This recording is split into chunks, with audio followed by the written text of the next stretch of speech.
America के राष्ट्रपति Donald Trump को देखकर तो वही तस्वीरें सामने आती हैं। आखिर कौन सा ट्रंप सही है? अपनी जेब में डॉलर भरने वाले ट्रंप, या नोबेल पुरस्कार के लिए तड़पते हुए ट्रंप, या फिर एप्स्टीन फाइल से मकड़ जाल में फंसे हुए ट्रंप, या फिर ईरान के खिलाफ नेतन्याहू के साथ मिलकर बंदूक लहराने वाले ट्रंप? इन सवालों का जवाब आपको ईरान के खिलाफ मचे युद्ध के मैदान में ले जाएगा। अमेरिकी समय से 1 अप्रैल को रात 9 बजे यानी सुपर प्राइम टाइम में डोनाल्ड ट्रंप अमेरिका के लोगों से मुखातिब हुए। 20 मिनट के अपने संबोधन में ट्रंप ने शांति के लिए युद्ध वाली अपनी नीति को दोहराया और कहा कि यह युद्ध अभी 2 से 3 हफ्ते तक चल सकता है। हम अगले 2-3 हफ्तों में उन्हें बेहद जोरदार और कठोर तरीके से मारेंगे। 28 फरवरी को जब इजराइल ने ईरान के खिलाफ युद्ध छेड़ा तो अमेरिका इजराइल के पक्ष में न सिर्फ खड़ा हुआ बल्कि लड़ता हुआ दिखा। बावजूद इसके ईरान आज भी अमेरिका और इजराइल से लोहा ले रहा है। इस बीच 1 महीने से ज्यादा का समय गुजर चुका है, लेकिन बहुत कुछ गवाकर भी ईरान ना झुका ना रुका। वो अमेरिका और इजराइल से लगातार लोहा लेता रहा। इससे ट्रंप इतने बौखला गए कि उन्होंने ईरान को पाषाण युग में पहुंचाने की धमकी दे दी। हम उनको फिर से पाषाण युग में भेज देंगे जहां से वो है। इन सब के बीच चर्चाएं चल रही हैं। शासन परिवर्तन हमारा लक्ष्य नहीं था, लेकिन शासन परिवर्तन हुआ क्योंकि उनके वास्तविक लीडर्स मारे गए। समय समय पर दुनिया के अलग अलग देशों से लड़ने का अमेरिका का पुराना इतिहास है, लेकिन ईरान युद्ध में ट्रंप फंस गए दिखते हैं। इसीलिए राष्ट्र के नाम संबोधन में ट्रंप ने जो कुछ कहा वैसी बातें पिछले कुछ दिनों से अपने सोशल मीडिया ट्रुथ सोशल पर बार बार कह चुके हैं। वो लगातार ये बताने की कोशिश कर रहे हैं कि अमेरिका के लिए ईरान के साथ छिड़ा युद्ध कोई सबसे लंबा युद्ध नहीं है। इससे बड़ी बड़ी लड़ाइयां अमेरिका लड़ चुका है, लेकिन कई ऐसे सवाल हैं जिनका जवाब ट्रंप के संबोधन के बावजूद बचा रहा। सवाल नंबर 1, युद्ध किस दिशा में जा रहा है और इससे निकलने के लिए अमेरिका के पास रास्ता क्या है? सवाल नंबर 2, क्या ट्रंप और नेतन्याहू युद्ध को चलाने या रोकने को लेकर एक धरातल पर खड़े हैं? सवाल नंबर 3, अगर हैं तो फिर विरोधाभासी बयान क्यों आते हैं? सवाल नंबर 4, उस 15 सूत्रीय शांति योजना पर ट्रंप क्यों मौन रह गए जिसे व्हाइट हाउस ने कुछ दिनों पहले ईरान के सामने रखा था? सवाल नंबर 5, क्या अमेरिका यूरेनियम भंडार को वापस लेने की अपनी मांग से पीछे हट रहा है? संबोधन में हॉर्मुज स्ट्रेट पर ट्रंप का कोई ठोस और स्पष्ट रुख क्यों नजर नहीं आया?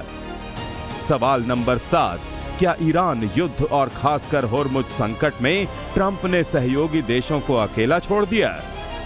सवाल नंबर 8, खाड़ी क्षेत्र में हजारों मरीन और पैरा ट्रूपर्स क्यों पहुंच रहे हैं और वो वहां क्या करने वाले हैं?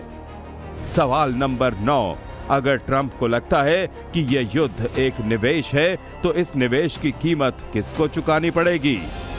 और सवाल नंबर 10, क्या ट्रंप अमेरिका में ही यानी अपने घर में ही घिर गए हैं? ये अकारण नहीं है कि ट्रंप अमेरिका की बेहतरी के नाम पर अपनी बंदूकों में कारतूस भरते जा रहे हैं। हम शुरू से क्लियर थे कि ऑपरेशन एपिक फ्यूरी तब तक चलेगा जब तक हमारे सारे लक्ष्य पूरे नहीं हो जाते। जो प्रोग्रेस हमने की है उसको देखते हुए हम कह सकते हैं कि हम अपने सारे लक्ष्य बहुत जल्दी पूरा करने के लिए सही ट्रैक पर हैं। कई बार कांपता कलेजा ज्यादा युद्ध घोष करता है। डरा हुआ दिल वीरता की बातें कई बार ज्यादा करने लगता है। ट्रंप आज भले दुहाई दे रहे हैं कि अमेरिका ने इतिहास में कई युद्ध ईरान से भी ज्यादा लंबे समय तक लड़े हैं, लेकिन राष्ट्रपति ट्रंप ये बताना भूल जाते हैं कि उन्होंने युद्ध के शुरुआती दिनों में ही ईरान के सर्वनाश की मुनादी कर दी थी। और ईरान को देखिए कि अमेरिका से लेकर इजराइल के खिलाफ न सिर्फ लड़ रहा है बल्कि उनके सैनिकों के छक्के भी छुड़ा रहा है। ट्रंप जहां अमेरिका के लोगों को यह बता रहे थे कि युद्ध छेड़कर उन्होंने कितना बड़ा पराक्रम किया है, उसी वक्त ईरान ट्रंप को बता रहा था कि कमजोर और कायर दोनों समानार्थी शब्द नहीं होते। ट्रंप के अमेरिका के नाम राष्ट्रीय संबोधन के कुछ घंटों बाद ही ईरान ने जॉर्डन में अमेरिकी बेस पर मिसाइल से हमला कर दिया। इसके बाद जॉर्डन के आसमान में आग और धुएं का गुबार भर गया। इससे अमेरिका और इजराइल की दिक्कतें इसलिए बढ़ गईं कि ईरान में प्रवेश करने का मुख्य मार्ग जॉर्डन और इराक के कुर्दिस्तान क्षेत्र के आसमान से होकर गुजरता है। कि ईरान एक बहुत ही सक्षम, धनी और बड़ा देश है। तो अमेरिका की और इजराइल की ऐसे किसी सक्षम देश से पिछले 35-40 सालों में लड़ाई हुई नहीं है। अमेरिका की 2 बड़ी लड़ाइयाँ इराक में हुई, अफगानिस्तान में हुई। इराक और अफगानिस्तान वैसे ही बड़े दबे कुचले मुल्क थे। ईरान फाइनेंशियली तौर पे, नेशनल आर्मी के तौर पे बड़ा ही केपेबल स्टेट रहा और उसकी ज्योग्राफी बहुत मायने रखती है। तो मेरे ख्याल से इसे हम कह सकते हैं ईरान की जियोपॉलिटिकल, जिसे एक टेरिटोरियल वैल्यू कहते हैं, उसकी वजह से ईरान एक ताकतवर देश है।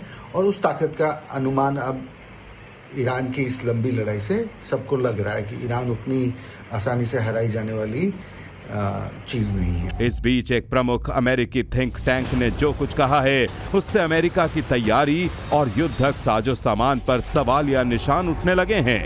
अमेरिकन एंटरप्राइज इंस्टीट्यूट के एनालिस्ट के हवाले से एक रिपोर्ट में कहा गया है कि अमेरिकी हथियार रिजर्व दबाव में हैं।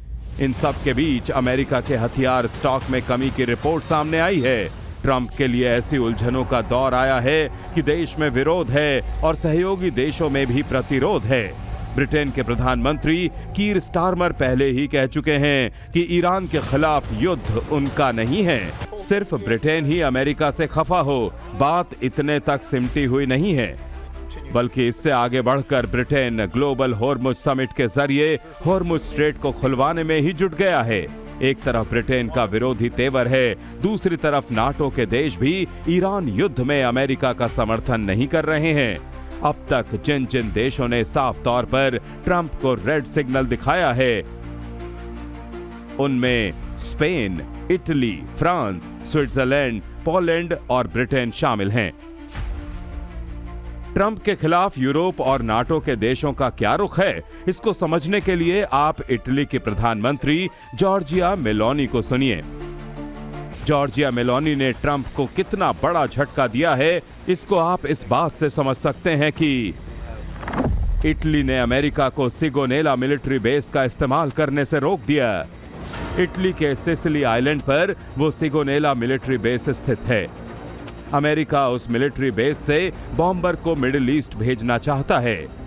बल्कि इससे पहले स्पेन ने भी ईरान जंग में शामिल अमेरिकी विमानों के लिए अपना एयर स्पेस बंद कर दिया था। हॉर्मुज स्ट्रेट पर ईरान की नाकाबंदी से दुनिया के तमाम देशों का अब अमेरिका और इजराइल से मोह भंग होता जा रहा है। इजराइल के लिए यह युद्ध अब जिंदगी और मौत का सवाल बन चुका है। इसीलिए युद्ध शुरू करने वाले इजरायली प्रधानमंत्री बेंजामिन नेतन्याहू हॉर्मुज स्ट्रेट का विकल्प बताने लगे। ट्रंप के साथी इजराइल को लगता है कि ईरान को उसने रोक लिया तो अरब देशों के बीच उसका सिक्का सबके ऊपर चलेगा। लेकिन उसको यह खतरा भी समझ में आता है कि जिस तरह ईरान प्रतिरोध कर रहा है, ये जारी रहा तो खाड़ी के जो देश अमेरिका के साथ खड़े हैं उनका भी मोहभंग हो सकता है। वैसी स्थिति में अगर खाड़ी के तमाम देश एकजुट हो गए तो और कहीं ईरान की तरफ लामबंद होने लगे तो इजराइल का फिर क्या होगा, ये चिंता उसको भी सताती होगी। दूसरी तरफ ट्रंप भले ही अपनी पीठ थपथपा रहे हैं, लेकिन अमेरिका को कितने सैनिक और आर्थिक झटके झेलने पड़ रहे हैं, इसको देखकर ट्रंप को नींद नहीं आती होगी। जब भी उनके सामने नुकसान की एक्सेल शीट रखी जाती होगी, तब अकेले में समझ में उन्हें आता होगा कि युद्ध हमेशा तरक्की के विरुद्ध होता है, चाहे वो माने या ना माने। ईरान ने अब तक अमेरिका के 12 से ज्यादा रीपर ड्रोन तबाह कर दिए हैं। वहीं एक F-35A स्टील्थ फाइटर जेट ईरानी ग्राउंड फायर की चपेट में आने के बाद बुरी तरह क्षतिग्रस्त हुआ और उसे इमरजेंसी लैंडिंग करनी पड़ी। 1 मार्च को एक फ्रेंडली फायर की घटना में 3 अमेरिकी F-15E विमानों को कुवैती विमानों ने गलती से मार गिराया। सऊदी अरब के प्रिंस सुल्तान एयरबेस पर ईरानी मिसाइल हमले में अमेरिका के आसमान में आंख कहा जाने वाला एक E-3 अवाक्स विमान पूरी तरह तबाह हो गया और एक दूसरा क्षतिग्रस्त हुआ।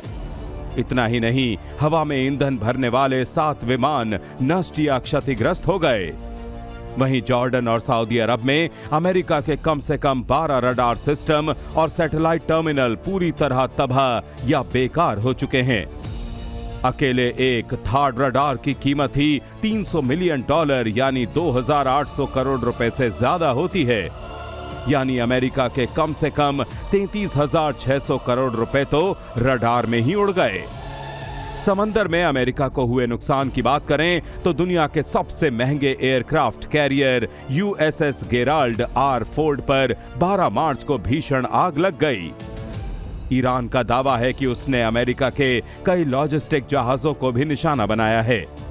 और सबसे बड़ा नुकसान यह हुआ है कि 1 अप्रैल तक ही अमेरिका के 15 सैनिक इस युद्ध में मारे गए, जबकि 348 सैनिक घायल हुए, जिनमें से कुछ की हालत तो बेहद गंभीर है। कोई भी देश अपने सैनिकों को ताबूत में नहीं देखना चाहता, लेकिन ट्रंप की जिद और अहंकार ने अमेरिका को ये दिन दिखा दिया।